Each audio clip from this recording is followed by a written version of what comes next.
We're going to take a look now at our next drill in our breaststroke series, the accordion drill. Now, this drill gets its name from the musical instrument, the accordion. So what we're going to see here is, we're going to want to emphasize, is that the hands and the legs are going to collapse together just like this. And then what we're going to see then is everything is going to kind of push out. So you kind of get this in and then out movement with our breaststroke here. And we're going to kind of really work to just emphasize a line to be created when we're doing the stroke. We look for our athletes to have keep the head down and the back flat, and just everything is really moving to go nice and forward. This is another great drill just to also really work on the kick here. So that way the legs are going to be the primary mover in terms of helping you to really move forward, since you're not really using the arms to generate any sort of propulsion to go forward. The real nice thing here also, this gives the arms give a kind of a feedback also as far as how far we want the hands to kind of come back. We typically look for the hands to kind of stay between that shoulder to chin area so that we are kind of somewhere in between right there as we're moving through the water. But our primary mover here is going to be the legs. So let's kind of go over just some of those key things again. So here we want to see heels coming up to that hip. And then what we want to see is that the feet here are turning outward. When we do that, we're going to grab water on the inside of the calf and then on the inside of the foot. And remember, we want to kind of kick at a downward angle, and then really emphasize with our athletes here to really squeeze the toes, so that way the feet are really able to come up. So that way, again, we're squeezing every ounce out of that breaststroke. And then as we travel through the water. Let's take a look here at an underwater view as we're moving through the water. So here what we're seeing is the setting up of the legs. And here our athlete is just a little bit tilted.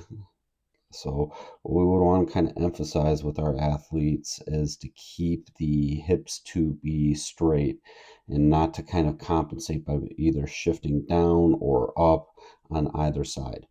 What we really like right here too is that the knees are right along the hip line right here. That's fantastic. That means that kick is going to be then nice and narrow. And that means then when we set up for the kick and the pull, with that, when the kick is nice and narrow, those two items are really going to complement one another. So what we mean by complement is that the hands are going to really set the line for us to move forward. Then the kick is going to give us just that little extra boost, and those kind of lines overlay, so that way resulting in that forward movement. Going back to our underwater view again, really like here the feet kind of turning nice and out. Again, we're grabbing that water between the calves and the inside of the feet. Remember, we want to have that downward angle, or this will be kind of another way to look at it right there. Not just pushing straight back, but we really want to be able to grab that water. Now our athlete here, we really feel could continue just to angle that kick a little bit more downward. At this point right here, we kind of see the kick kind of stopping with that power. So we want to really quickly turn to continue to emphasize driving the feet together. And then remember to squeeze the feet, kind of see where the athlete's feet are right here. And we would like them to finish a little bit more up at the surface right there. So that's a big opportunity. Remember, our athletes are going to be able to perform these drills at various ability levels, so it's really important to continue to give feedback and to engage with the athletes. Taking a look at our return view, there's not going to be too much to see here from a return view, but just a different kind of perspective of things to look for. We really look for the body to stay nice and flat. when you need to take a breath, just lift up that head and then quickly return it back into the water and just continue to really drive forward. From this side, what we want to just look at is just that everything is moving together with the hands and the feet here. So we set up, we're going to go in, out here, and then on our next one, we're going to go in and then just continue to push out and just really emphasize the line.